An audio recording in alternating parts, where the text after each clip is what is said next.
Hey Emma, where are my glasses? Aren't you getting a bit forgetful lately? They're on your head, you know. While having this exchange with my wife, I open an old photo album. We've been married for 40 years now. Lately, I've been reminiscing about the past quite a bit, and my eyesight has gotten worse. Today is March 6th, our daughter's birthday. Has it really been 28 years already?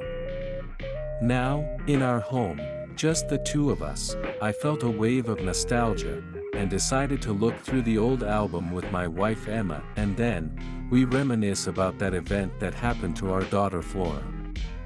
28 years ago, on March 6th, our long-awaited child was born. 8 years into our marriage, actually, Emma had been pregnant 3 years after we got married. However, tragically, she miscarried, and we couldn't hold our child in our arms. Back then, both Emma and I were devastated, shattered.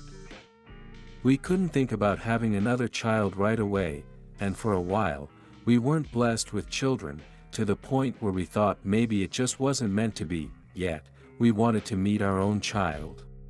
We wanted to pour all our love into a child, including the love meant for the one we lost. After working hard through fertility treatments, we were blessed with the arrival of Flora. When we found out she was pregnant, both Emma and I were, of course, over the moon, but it's also true that we felt quite a bit of anxiety. We got married later in life, and by this time, Emma was considered of advanced maternal age. She had miscarried when she was younger and healthier, so we couldn't help but worry. Would she be able to grow our baby healthily in her womb now? Emma always seemed to be clouded by this anxiety. I, too, began to feel regret, thinking back on how I had left all the household chores to her during her first pregnancy, wondering if that might have contributed to the strain on her body. I want our child to live a healthy life this time, I thought. So, as soon as I got home from work, I did my best to help out with the housework, trying to create an easier life for Emma. I wanted to support Emma's feelings with everything I had, for Emma, for the baby in her womb, and for the child we couldn't bring into this world. When I shared my heartfelt feelings with Emma, who was plagued by anxiety and daily tears, and reached out to our respective parents, they all actively offered their support. Everyone sincerely wished for our family's happiness from the bottom of their hearts. Perhaps reassured by this, Emma became more positive around the 7th month of pregnancy, seeming more and more excited about meeting our unborn child. One time, I took her to a shrine famous for prayers for a safe childbirth and bought her a charm. This charm is said to be really effective, I told her as I handed it over, and she was very happy to receive it. My only wish is for both Emma and the child to be protected, for them to both get through the birth safely and in good health. Then came March 6th. The due date had passed, and Emma was in the hospital when they called early in the morning to say her labor had started. I hurriedly got in the car and drove to the hospital. Once there, I was restless and couldn't calm down. My frenzy was so obvious that even Emma, in the midst of labor pains, told me to settle down a bit. But how could I? Our long-awaited child, mine and Emma's baby, was about to be born. I wanted to welcome them as soon as possible. I wanted to hold them in my arms. I was filled with these overwhelming feelings. Even though I was allowed to be present at the birth, I felt incredibly frustrated, wondering if there wasn't something more I could do. All I could do was pray for the safety of both Emma and the baby, gripping Emma's hand tightly and encouraging her from beside her. You've got this. Just a little bit more. Keep going.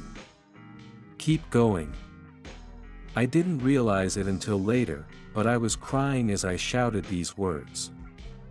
In that moment, the sound of a healthy baby's cry filled the room. Emma looked exhausted, but she was okay.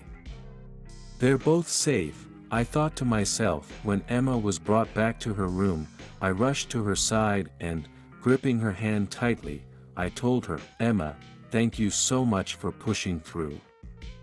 I'm really grateful." And Emma, in return, said to me, "Thank you, too. Let's keep going, together." and just like that, March 6th became an irreplaceable anniversary for us as a couple. We decided on the baby's name together. We named her Flora, hoping that like a flower, she would grow up with kindness, never knowing hardship, and always being protected from any difficulty that might come her way. Once upon a time, we lost a child we couldn't protect. We poured all those feelings into naming our daughter Flora, determined not to let such a thing happen to her. True to her name, Flora grew up to be a calm, gentle, and vibrant child. Sure, there were times she came home from a tussle with the boys, being a bit too lively, but seeing her well and energetic was all that mattered to us. We became completely at ease, taking for granted that Flora would always be in good health. But nothing in life is guaranteed. When Flora turned 5, she started to vomit frequently and complained of constant headaches. At first, we thought it was just a cold, and we gave her the medicine prescribed by the pediatrician, but there was no sign of her getting better. She started to stagger even when walking, and it was clear something was wrong, so we decided to seek help at a bigger hospital than the local clinic we usually visited. However, all we were told there was, "The cause is unknown." After visiting several hospitals and still not finding an answer, Emma and I discussed and decided to take Flora to a neurosurgery specialist. Flora was experiencing dizziness and nausea, so we were worried there might be something wrong with her brain. I was torn between wanting to know the cause and hoping to be told that there was nothing wrong. The hope is that it's not a serious illness. Such thoughts crossed my mind, and I was scared to death. "Are we going to the hospital again?" Flora looked a bit anxious. "Yeah, going to the hospital will surely make you feel better quickly," we told her, putting our own hopes into the words. "Okay. Flora will do my best." With those words, Flora accepted the idea of going to the hospital with a smile on her face. Even though she should have been the most anxious one of us all, I realized how strong and kind-hearted our little girl had grown up to be. However, at the hospital, we were confronted with a reality we did not want to believe. Both Emma and I felt as if we had been dropped into the depths of despair when we heard the doctor's words. "We found a tumor in Flora's brain. Fortunately, it's not malignant, but it's still in a dangerous state even if benign." Hearing that, we couldn't help but ask. "Doctor, is there no way to save Flora?" Emma asked, tears streaming down her face. We had thought that this time, finally, our child had been born healthy. But Flora is such a good girl. Why is this happening? No matter how much we regretted or cursed the gods, reality wouldn't change. What should we tell Flora, who was waiting in another room? I managed to hold back my tears, but my heart was heavy and I was in so much pain that I couldn't even think about tomorrow. "The tumor is not cancerous, so if we remove it properly, she will recover. However, if we leave it as is, there is a risk that as your child grows, the tumor could compress her respiratory nerves, leading to death. Therefore, a surgical removal is necessary. It will be a difficult surgery with a risk of leaving aftereffects, but this is the only option." There is a way to save Flora, but it comes with the risk of aftereffects.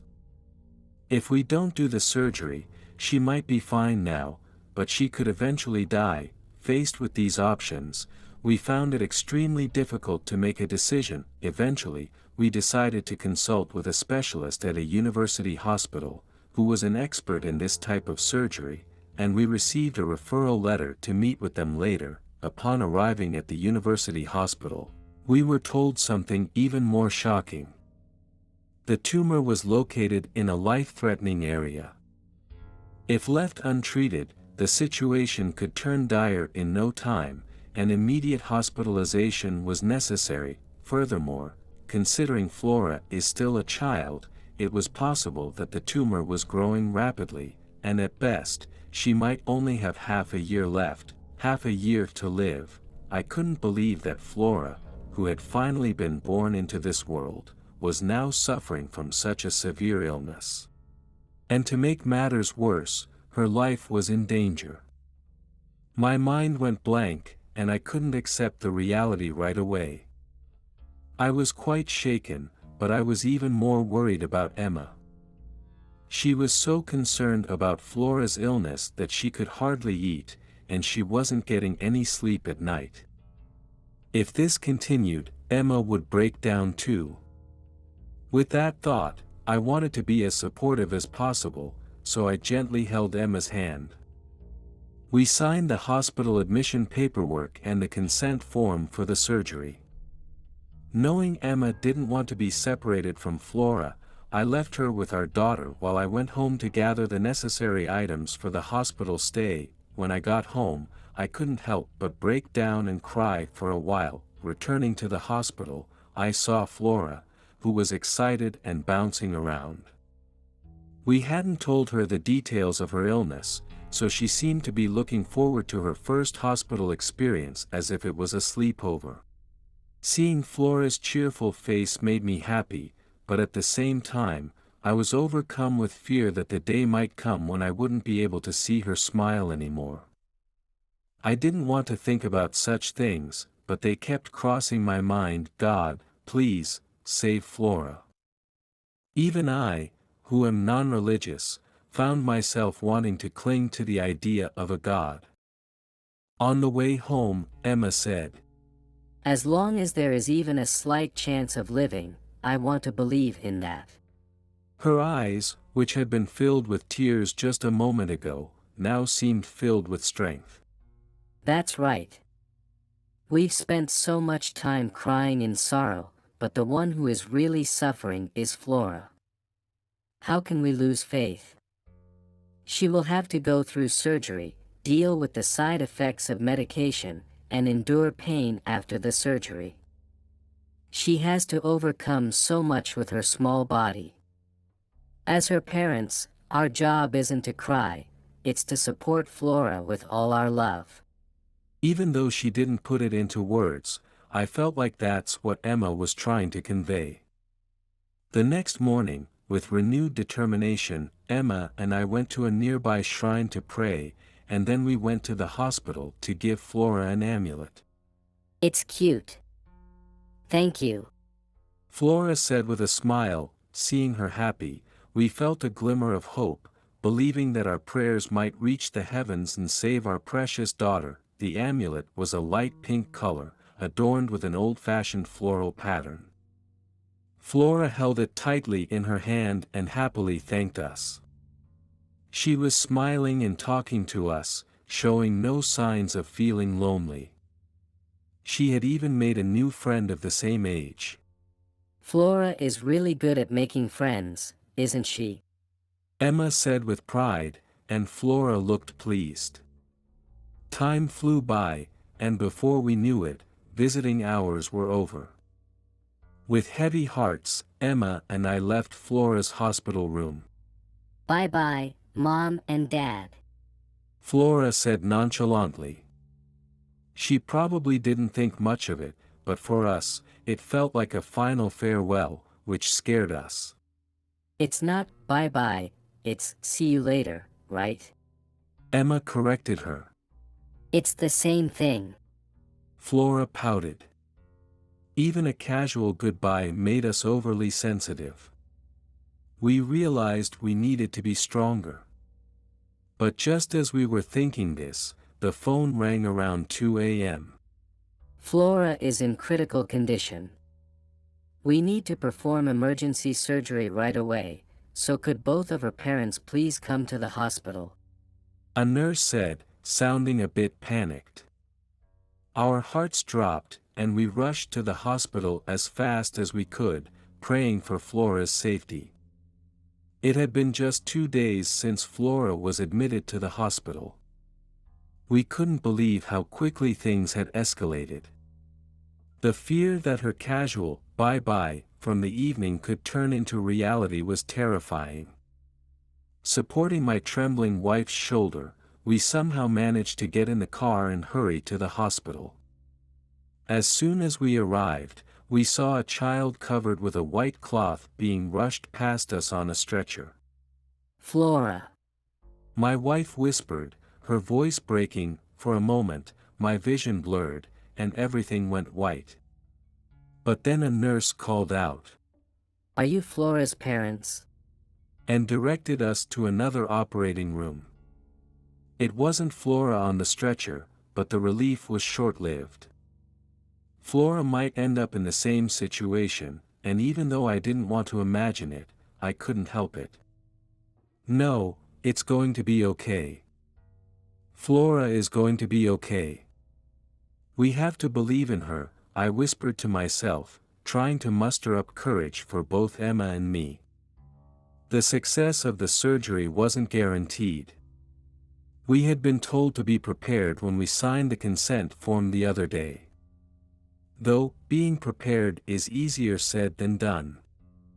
We just wanted to see Flora's smile once again. We wanted her to pull through this, to survive, and to come back to us. And in this moment of despair and helplessness, all we could do was wait, hope, and believe.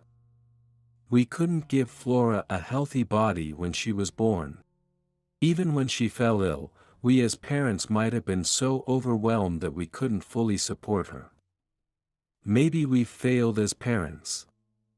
But her mom and dad love her so much, almost to a fault. We are waiting for her to come back. Please, please hang in there. That's all we could do, wait and pray. How many hours had passed? It felt like days. And finally, the light indicating that the surgery was in progress went out. Flora, lying on the stretcher, was unconscious. The doctor came out of the operating room and said, Flora fought hard. She temporarily stopped breathing on her own, but her heart kept beating. The surgery itself was a success. We've removed all the tumors, and there's a chance for her to recover.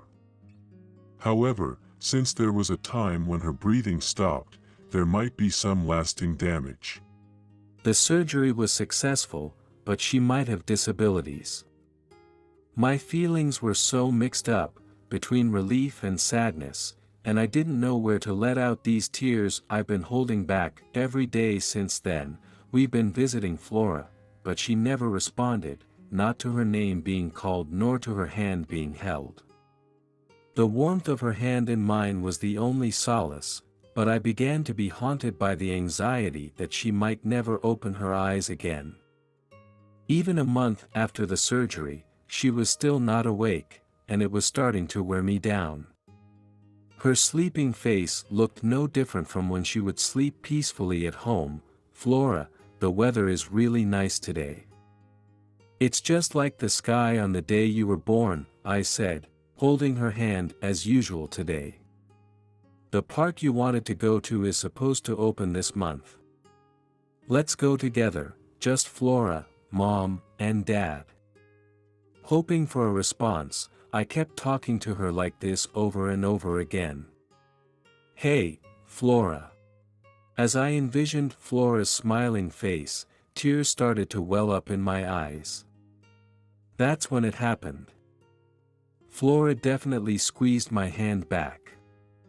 Flora, Flora, I called out to her, and she squeezed my hand back again, weakly, and slowly opened her eyes.